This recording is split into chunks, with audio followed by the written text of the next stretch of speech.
great day to be a Bulldog. Friday, kids played really well last night. You know, to be 27-0 at this stage of the season is obviously hard to do and very special.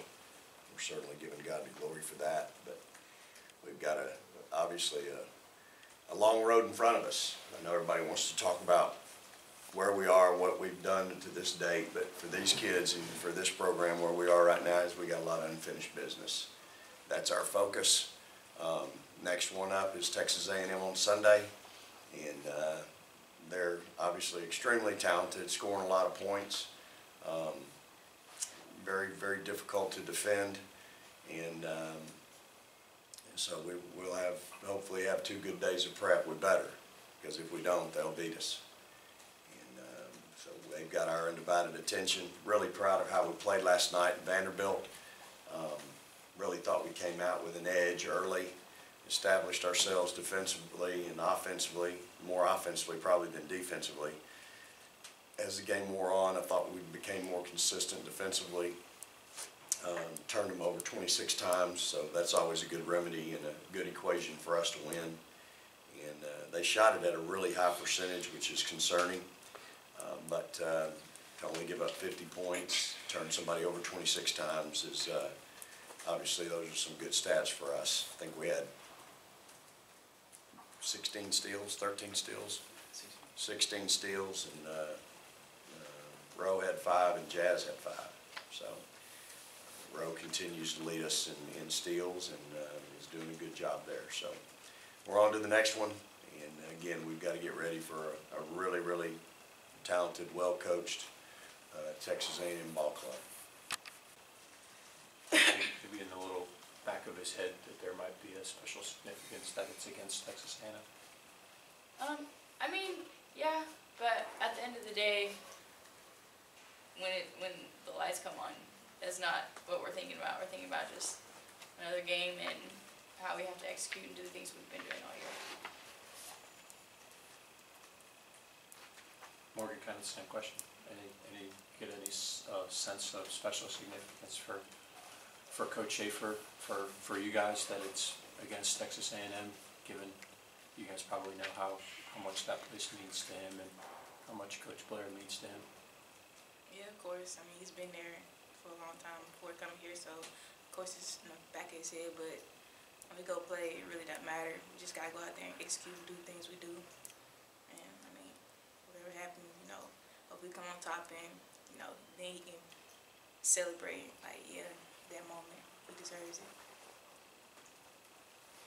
Coach, any special significance that the confluence of things come together and it's against Coach Blair that everything is on the line? No, not in that sense. It's always odd when we play each other. It's very different because I was on the same bench with him for 15 years. So it's a different feeling when we're both in the gym competing and we're not on the same end of the floor. But as far as our game Sunday, it just happens to fall where it falls. And for us, I mean, I'm not going to prepare any harder for this one than I did for the first one or the 8th one. I mean, I'm going to do everything I can to give my kids a chance to win, and that's my job. And I know my staff will do the same thing. We prepare every game every week like it's for the national championship, and that's just how we're built. That's why I think my staff's the best in the country, because that's who they are and that's what we do, whether it's in recruiting, whether it's out in the community, whether it's getting our kids ready to play. So in that sense, it's just the next one up, really. There's no more significance. It's significant that we got a chance to clinch outright. That's what makes that game, you know, significant for us. Blair and Morgan, both of you, just talk, Coach, you know, talked about his assistants a little bit. Just talk about how they important to you guys as far as making y'all better on a daily basis. One of you take it or both?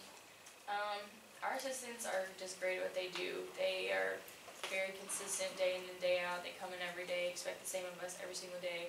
They never lower their standards, and they always have the best game plan that they could possibly come up with for whoever we're playing. So credit to them. They work really hard, and they will stay up however late that they need to in order to be prepared for practice the next day and so that they can get us ready. Yeah, what Blair said, but I mean, I just got through shooting Coach Carly. You know, whenever I need to shoot, she's always there. Or since Coach Jackson been gone, so you know, they always there for us when we need anything, no matter what, basketball or not. So I'm very grateful for them. We're blessed to have them. Morgan, not to say you have any less attention on you, given that you play point guard, but maybe you have one fewer voice on the bench since Coach Jackson has not been around. And you have one more bulldog in the family with her addition to the family. But how have you seen the rest of the staff kind of, I don't know if pick up the slack is the right way to say it, but since Coach Jackson has not been here, how have you seen the rest of the staff kind of fill in for what another coach would be doing if she were here? Pick up with the film, and pick up talking to us on the bench. I mean, Schaefer does it all the time, so I won't say anything's pretty much different with him, but Coach Harris and Coach Carly, you know, they always tell us what could have been open, what we need to do, where we need to adjust, so just stuff like that. It balances out. Having her back, she's probably gonna have us running for stuff that we forgot about when she was here, so I'm sure we'll be back sharp when she gets back.